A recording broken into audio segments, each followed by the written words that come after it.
Hi guys, I feel like I finally have myself pulled together. I feel like it's taken forever to get this shot. Anyway, for this week's video, I interviewed a local dog trainer named Bob Quinn. He trains dogs at a local dog training facility, and he also works at my gym. So it was easy to get a hold of him and have us meet up, and I asked him a few questions and he showed me a few things, some of which are going into this video a little later. So we'll see about that. And I also want to show this. This is a video for people that are maybe interested in maybe not service dog things, but dog training things. Maybe you'll learn a thing or two. I want to put this video out there for people who want to make their dog a better dog, but I also want to put this out for potential service dog handlers, that you may learn a few things like I did. So this is my interview with Bob. Enjoy. So when did you start training dogs? It was when I got my dog Kane, my Dutch Shepherd, and that was about, it's almost been 4 years ago now. When I got him, I just knew that I needed to kind of up my game because he was more dog than I ever had. So I started looking around and asking trainers, and that led me to a career path. I went down to Tar Heel Canine and did their 6-month program down there, and Cool. when I got back, started my own business. That's really neat. Yeah.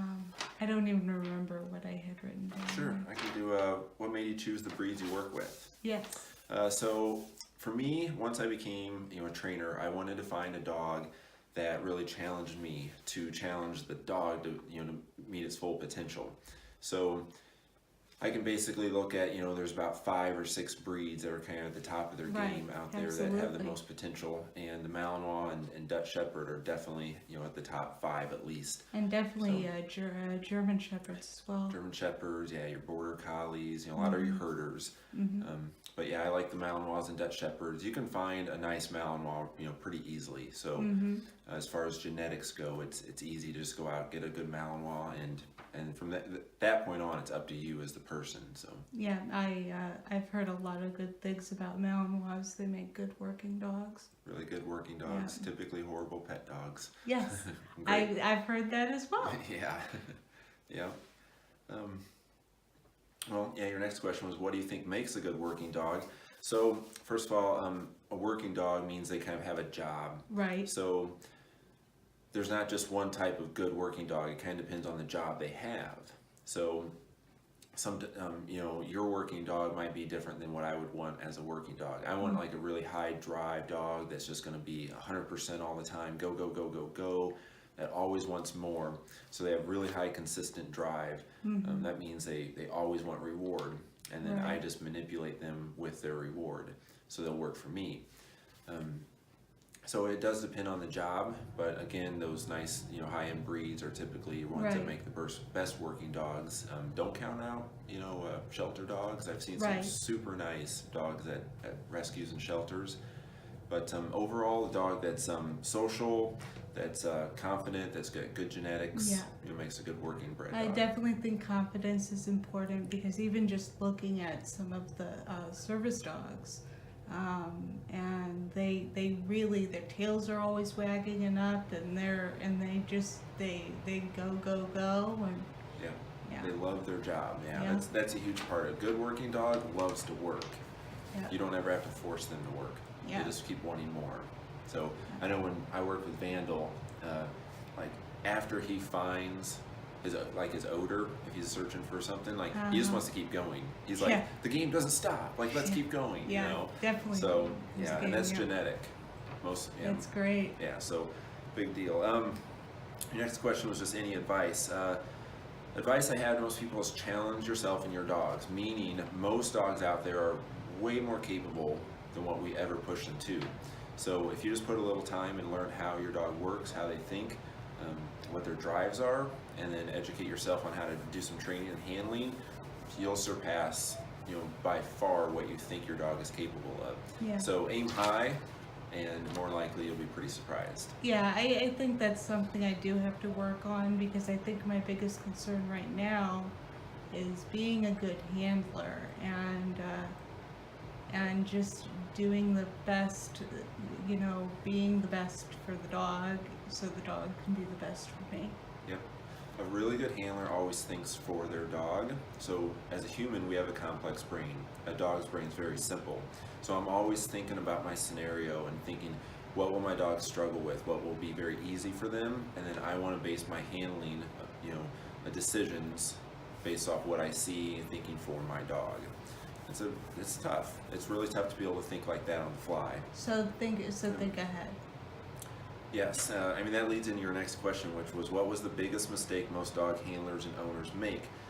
The big thing is, one is there has to be mental stimulation for a dog, meaning most people don't really tap into a dog's mind and their ability. They think like physical. So a lot of people are like, well, I've got time to work with my dog, so it's like, let's get a toy out, let's throw a ball, let's play with them and whatnot. And I'm always thinking, how can I work my dog's mind? How can I make them just sit there and go like, tell me what to do, what's next, what's next, what's next? If you only rely on the physical part, like, you'll never have the relationship with your dog. The dog will never perform at its highest ability. If you think about the mental aspect more, that's where you really bring forth the amazing dogs. And that's going to be good for a service dog, because they'll always have something to do. They're always doing something. Right. Yeah. They should always be thinking, what's next? What do I need to do for mom, for dad? What's next? And basically, they're always looking at you, going, "Tell me what to do. Yeah. I'm just going to sit here and wait until you tell me what to do." Yeah. Challenging their minds is a big deal. So a satisfied dog is both physically and mentally satisfied every day. Yeah. What commands do you think are the key to have a well-rounded working dog? So first of all, it's job dependent, because what you need out of a dog may not be what someone else needs. But for me, the three commands I feel are very, very important. One is like a heel position or some sort of position. The dog needs to know that like this is home base. This is where we always start. This is where I can always go to, and good things happen. So for me, that's heel. Right. Leave it is a big one for me. Oh, definitely leave it. And people underestimate leave it. Leave it is for everything. Oh yeah, people too. It can be so they aren't nosing at people. Right. So it can be people. It can be other animals. It can be any object. Literally anything the dog is looking at. And the power of that is amazing. When you have a dog that truly grasps leave it. I need to work on that. That's going to be one of my big ones. Yeah. I've even got, I've got a dog that does not like really little kids approaching him. Eye level, they come in, usually their hands are flailing and whatnot. He doesn't like it. I can tell him leave it, and he will basically about run away from those kids. The moment he hears that, he goes, that's not good, and I don't want to be near that. Yeah. So I can avoid a confrontation just by the word That's leave it. kind of what I want with my service dog, is being able to tell them leave it for anything. So they're focused on their job and on me. Yep. Then the last one I have is really simple. It's a stay.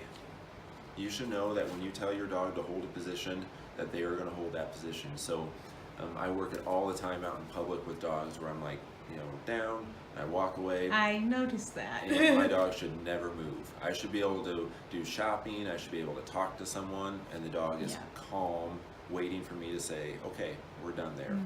So yeah, heel position, leave it, stay. Those are my top three. Cool. Yeah. Right. And then it is job dependent. So obviously a different type of job, you could have completely different skills for a dog. Right. Yeah.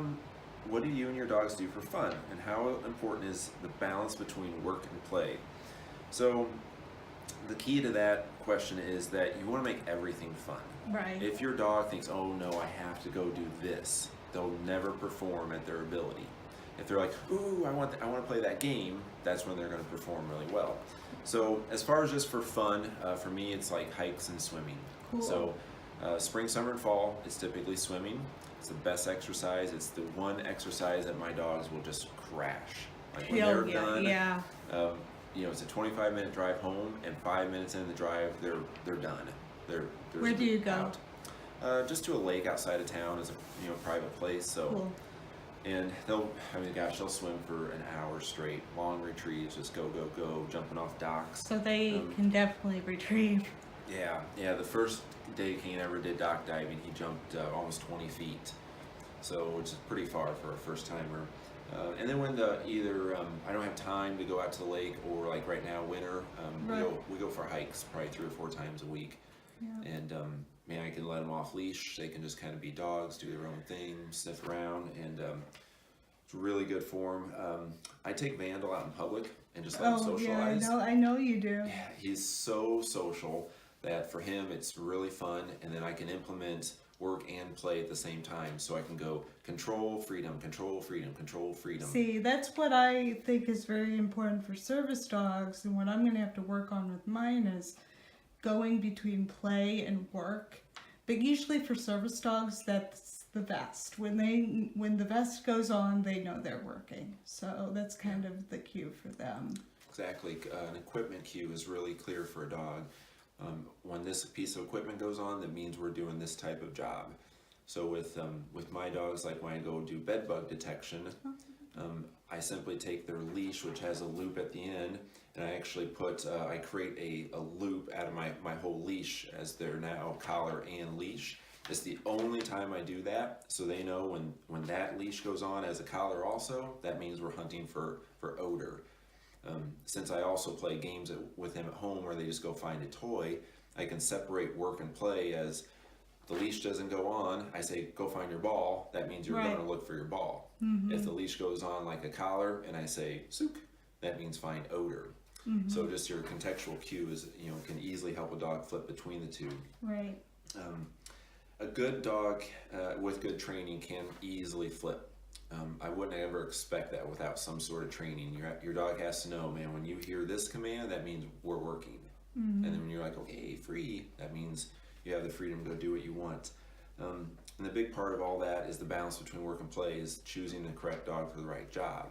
If you're struggling with that, where a dog doesn't want to keep working, they just always want to play, there's a potential you pick the wrong dog for the job. Mm-hmm. So you wouldn't want for you, you're not going to want a German Shorthair Pointer Right. that's hyperactive, that just Right. wants to go, go, go, go, go all the time. You need that dog that's next to you, it's pretty chill, just always turning and looking at you like, I'm comfortable here, but anytime you want me to do something, I'll do it for you. Mm-hmm. So, yeah, finding the right dog for the job is a big part of that. Next All question. right. I think I only had about 10 Yep. questions. Number 8 was, what is your best advice for when a dog stops listening? So, as a trainer, and after you do this for a while, you can analyze a scenario really fast. And what I mean by that is, if I got a dog and let's say you call your dog and they don't even turn their head. So in maybe a second or two, I'm gonna address the scenario, read all the variables, and decipher why did that dog not listen. And at that point, will they listen if we try again? If we call again, do you think there's a possibility? So all of that goes through my head really, really fast. Whereas your traditional owner kind of is like, didn't work, so we'll just keep trying and we'll keep trying, and then eventually they say, Or well, they give up. They give up, yeah. Either way, all that's bad, because every time you try and you fail, your dog learns, I can hear my name and I don't actually have to respond. Right. So when I analyze, I'm thinking, okay, what is the best path to move forward with this in this moment? And all this has to happen within a few seconds. So if a dog's just simply not listening, I'm going to go, can I get their attention? Can maybe a sound versus their name, maybe that will turn their head, and then I can manipulate them. Hey, I got something over here. But often, a lot of times, I'm like, stop, don't call your dog again. Watch what they're doing, wait, they're sniffing, head came up, now call. So it's looking for that perfect moment, or it's going, no, your dog's not going to recall off of that. Because whatever that is a reward and has value, and if it failed once, that means the value of whatever they are interested in, usually odor. It's more important than what you have. Correct. So you are a reward that has value, and anything you may have is a reward that has value. If the dog doesn't listen, it's simply saying that reward is higher. Yep, that makes sense. And the only way then a dog will leave that higher value reward is if they feel there's a consequence if they don't leave it. Right. That's where balance training comes in. So yeah, it's more about thinking for the dog, thinking about the scenario before I just keep acting and acting and acting. When I finally act, I want to feel that there's a high percentage that what I'm going to accomplish is going to succeed. That's tough. It's really tough. What do you wish people knew about the importance of not distracting working and service dogs? So when I read that question, I had to think about it first, and I think there was a time, there's always a time and place where a service or working dog should never be disturbed. Yeah, no kidding. And then there's other times where, I think about it where and there's times where I like it when someone comes up and says, oh, is your dog a service dog or is it a working dog, and what are they doing? If someone approaches me and my hand is getting tired. It's okay. You need to take a little break? I just need to, I'll have you start that question again when okay, I'll just cut it out when I do the editing. Okay. Ready to go? Yeah. Okay. So number 9 was, what do you wish people knew about the importance of not distracting working or service dogs? So when I read that question, I was thinking about all the different types of working and service dogs, and I do feel that there is a time and place where it is okay if someone approaches you and maybe wants to pet your dog, because if they're really good about it, if someone approaches me and I see no red flags, then I can use that as an opportunity to educate and say, this is my dog and this is what they do and this is what their job is. And typically it's pretty short-lived conversations and people are like, okay, that's very cool and thanks and see you later. So you make a good impression on people. Right. If there's a red flag in any way, shape, or form, then it's usually like, I'm sorry, my dog's working, or I'll say we're in training and we can't be distracted right now. I think the simplest aspect of that is like labeling your dog. So with that vest, if you don't want to be bothered, then make sure you have that patch that says, working canine, please stay back, do not pet, whatever warning it is, so that people can see it from far away and go, okay, I can't near that dog. But then, like I said, on the other hand, I take my dog out and I want to educate people. Right. So if I can, I will. If I don't like the scenario, I try to walk away from it, keep some distance. Right. Part of that also is that if your dog cannot handle a scenario that is out of your control, then you didn't train enough. Meaning, I don't want to be like, well, I can't let people do this around me and my working dog or service dog. If I hear anything like that, that's a red flag that says, well, you didn't train for it, because you can't control the environment around you. So you have to try to train to show your dog that chaos can happen. That little kid may run away from his mom and come running up right up to your dog and get in their face. So just because you have the do not pet or whatnot doesn't mean that you're going to control everything. Right. So making sure your dog's trained to be able to handle that is a big part of it. Making sure that the dog you have can handle those scenarios. I think that's just as important as anything, is picking that right dog for the job. Right. Yeah. For example, when I do bed bugs with Bandle, I did a large assisted living home, and 180 rooms or so. People love watching the dog work. So if someone's in the room and we come in and do a search and they're very curious, a lot of times I say, Bandle, go say hi. And they'll pet him and tell him to shake, and he's happy. And then I'm like, okay, we gotta start working. Soup. He goes right back to work. They get to watch. They ask questions. At that moment, I've made a good impression on them on using dogs for work. It shows that a dog can work through distractions. Shows dogs can be social. Especially a dog that does bite work also. So if a good working dog should be able to handle any scenario, basically. Absolutely. And it's up to you to control it. Yeah. Okay, that was number 9. Number 10, last question. Anything else you wish to add to this interview or video? So if you're watching this, if you have any interest in dog training or whatnot, training, handling, service dogs, working dogs, sport dogs, find like a local club that trains. Don't just sit around and think like, man, I wish I could do this, I wish I could do that. Just because you don't have a dog that can do what you maybe want, if you have a club that's local, you can go and work with a club. You can watch, you can maybe potentially handle someone else's dog. You can learn so much just by going, observing. So then when you are ready, so when you do get that, Malinois puppy and you want to do a bite work sport, you'll already know what to expect. You'll know, how training is done, how handling is accomplished. You'll be so far ahead if you just come in blind. So do a little research, look for locals in your area. Try to train if you have a pet dog, and then you know you're going to want to get a working dog later or a sport dog. Do as much as you can with your pet dog. It's okay if you mess up a little bit on your pet dog. When you get that service or working dog, that's when you're going to want to be already refined with your skills. And the best way to do that is by learning from others and actually handling dogs. So, look for local clubs, go out, watch, learn, and you'll be way better in the future. All right, thanks you. Yeah, thanks no for problem. taking the time to help me film this video, and I'm sure this is a lot of good information a lot of people, not just myself, can use. Absolutely. So thank you. Anything you need in the future, holler. All right, thanks. So the last part of this video is him doing a few demos with his dog Vandal, and so I'll let him explain that a little bit.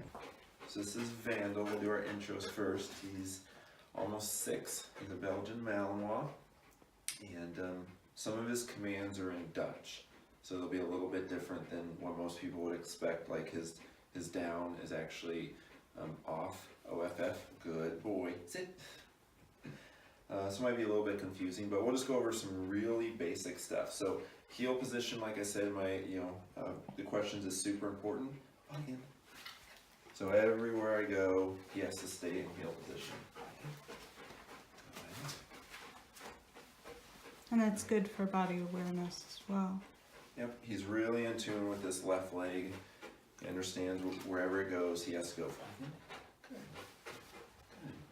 For a little bit of a game for that, I also do a center position. This helps him really get in tune with my body and move with me.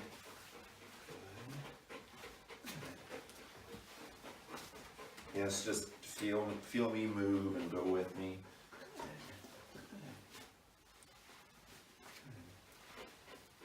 Again. Good. Off. Sit. Good. Wait. Good. As far as the leave it goes, like I said, leave it applies to anything. Leave it. Leave it. Good. Yes. Good. Push. Good. Fall again. Good. Sit. Good. And then, a few simple basics, like when I say sit, sit means sit. He has to hold it. There is no stay. You can train a stay, but positions should be held no matter what. Right. Good. Sit. Good. Sit. Well, again. Good. Good. Sit. I work in functional and non-functional behaviors, meaning training can get kind of mundane and repetitive if you don't work in some fun stuff, so like tricks. Right. So, with his sport, it might have only been 6 or 8 behaviors that we worked on over and over and over. There's things we can't do inside, like jumps and tunnels and whatnot. But just to keep things fun, I always do a little different things. We shake. Good. Other paw. Nope. Sit. Other paw. You want to check things out, do you? Hold again. Sit. Good. There it is. Shake. Shake. That's stand. Sit. Good. Shake. Good. Other paw. Good boy. You do high fives. Oh, good job. Good job. Wait. Wait.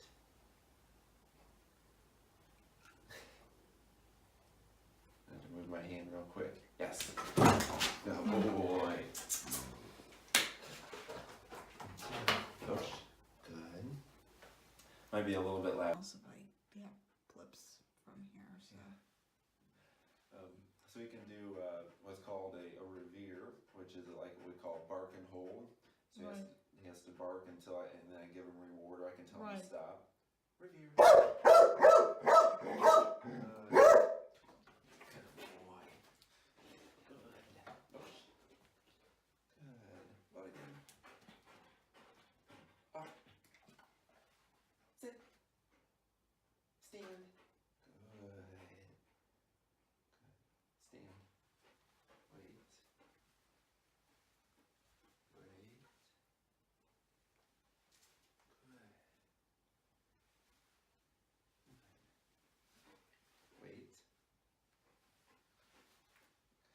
good, pretty good. Good job. Well, again. Oh, good. Anything else you want to see for right now? No, that's about it. Good. You did good. So in closing, that's my big video for this week, and I will see you guys next week with another great video. So until then, this is Service Dog Diaries.